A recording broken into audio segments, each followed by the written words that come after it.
कक्षा 10 विषय सामाजिक विज्ञान का अध्याय 3 भूगोल का जल संसाधन, जल संरक्षण और जल संरक्षण की चर्चा करेंगे।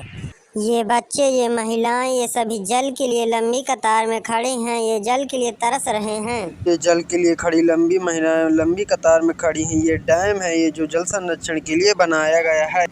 जल की विशाल भंडार और इसके नवीकरण योग्य गुणों के होते हुए यह सोचना भी मुश्किल है कि हमें जल की दुर्लभता का सामना करना पड़ सकता है। ये बहुत ही लाजमी बात है कि हमें अगले चल के भविष्य में यानी 2050 तक हमें जल की समस्याओं से घटित होना पड़ सकता है। इसलिए हमें जल के संरक्षण की बहुत ही आवश्यक होता है। जल की कमी के सुनते ही हमें राजस्थान के जल से भरे मटके संतुलित करते हुए जल भरने के लिए लंबा सा रास्ता तय करती परिवाहिनी के चित्र चित्रित हो जाते हैं। यह सच है कि वर्षा में वार्षिक और मौसमी परिवर्तन के कारण जल संसाधनों की उपलब्धता में कमी है। इजराइल है जो 25 सेंटीमीटर औसत वार्षिक वाले देश में भी जल का कोई अभाव नहीं होता, और दूसरी ओर हमारा देश है जो 114 सेंटीमीटर औसत वार्षिक आय वर्षा वाले क्षेत्र में भी प्रतिवर्ष हमें पानी की समस्या का सामना करना पड़ता है। बैठ जाइए, क्योंकि मैं अब आपको एनसीईआरटी रिवीजन कराने वाला हूँ। अब आप जानते हैं हीराकुंड बांध गुजरात में स्थित है। बांध क्या है और वे हमें जल संरक्षण और प्रबंधन में कैसे सहायक हैं? परंपरागत बांध नदियों और वर्षा जल को इकट्ठा करके बाद उसे खेतों की सिंचाई के लिए उपलब्ध कराया जाता है। आजकल बांध सिर्फ सिंचाई के लिए ही नहीं उपयुक्त थे, जबकि जल विद्युती के लिए, उद्योगों के लिए, सिंचाई के लिए, नहर सिंचाई, परिवहन आदि के लिए भी हमें आजकल बांधों की आवश्यकता पड़ती है। अब नियंत्रण, मनोरंजन, आंतरिक नौचालन एवं मछली पालन भी बांधों के लिए आवश्यक हो गया है। इसलिए बांधों को बहुउद्देशीय योजनाएं भी कहते हैं। अब पेपर में आ सकता है बहुउद्देशीय योजना किसे कहते हैं? इस बहुउद्देशीय परियोजनाएं बांधों को ही कहते हैं, जहां एकत्रित जल के अनेकों उपयोग समन्वित होते हैं। उदाहरण के लिए महानदी पर सरदार सरोवर बांध, नर्मदा नदी पर रोकने, दिशा देने या बहाव कम करने के लिए खड़ी की गई बाधा है, जो आमतौर पर जलाशय, झील अथवा जल भरण बनाती हैं।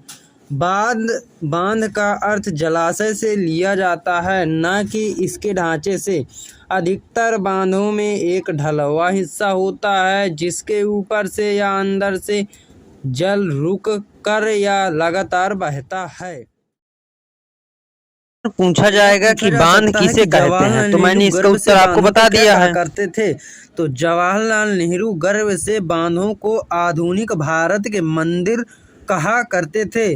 उनका मानना था कि इन परियोजनाओं के चलते कृषि और ग्रामीण अर्थव्यवस्था, औद्योगिकीकरण और नगरीय अर्थव्यवस्था में समाहित रूप से विकास करेगी।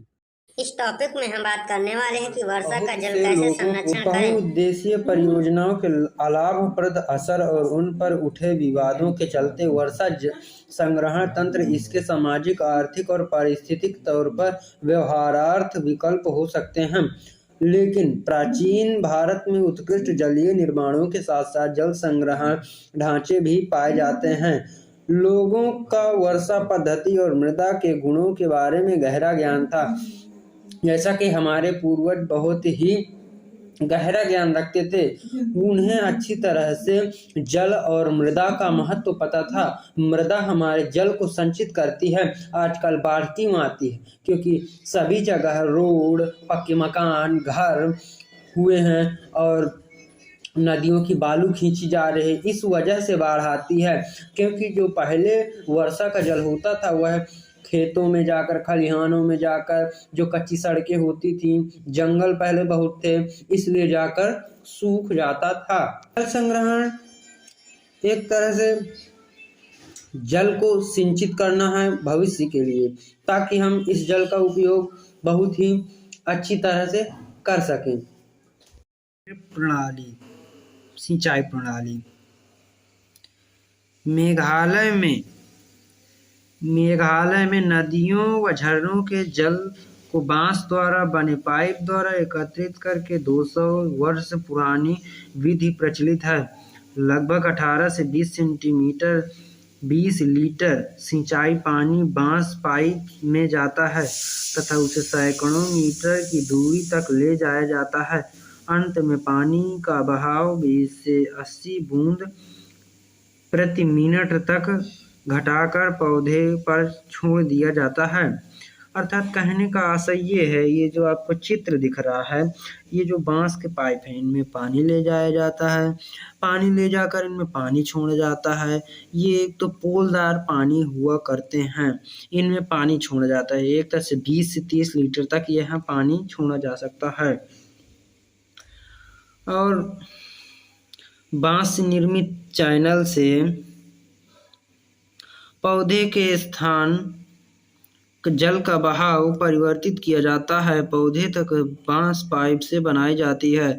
बिछाई व कई विभिन्न जल शाखाओं में जल वितरित किया जाता है। पाइपों में जल प्रवाह इनकी स्थितियों में परिवर्तन करके नियंत्रित किया जाता है।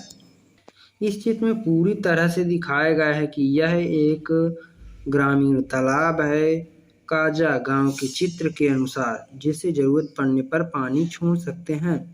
मेरे कहने का आशय ये है कि जब बहुत वर्षा होती है तब खेतों का पानी गांव के तालाब में इकट्ठा किया जाता है, क्योंकि खेतों में बंधियां बनी होती हैं। नए टॉपिक के साथ वीडियो पसंद आई